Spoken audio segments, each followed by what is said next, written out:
Would you say there is division in this world?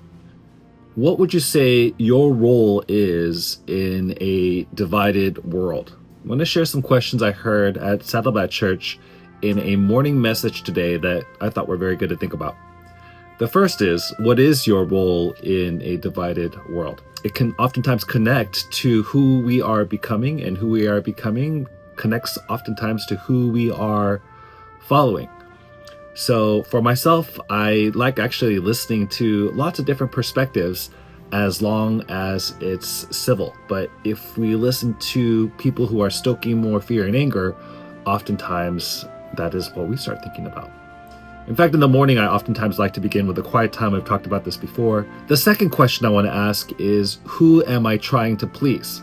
And by the way, when I say this, some people might think, well, maybe we shouldn't be pleasing anybody. We should just be pleasing ourselves. And that's not what I'm talking about. We should have compassion for others. Love is patient, kind. It does not envy. It does not boast. It is not easily angered. I think we should definitely be loving others. But that loving doesn't necessarily mean people pleasing. Sometimes we could lose ourselves in people pleasing. You can even think about some of the people that we feel like we have to please or seek the approval of. We should be able, however, though, to disagree in these spaces. So love is not the same thing as agreement every single time. So if you love me, you have to agree with me. That's not necessarily loving. We can disagree without being disagreeable. So we should be able to disagree with one another in a loving and thoughtful and wise way. The third question that I thought was very interesting is, what is my responsibility?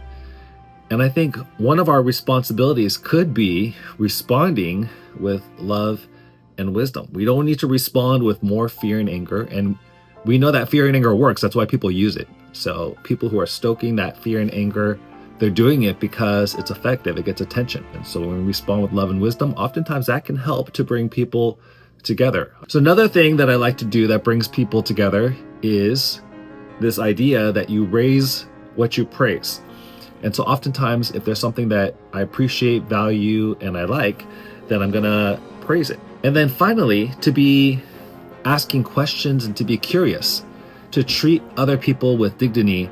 And I've shared about this from Braver Angels, the LAPP. Listen, acknowledge, pivot, and then share your position. Oftentimes, we don't even understand another person's position, and then we respond in a way that's not thoughtful.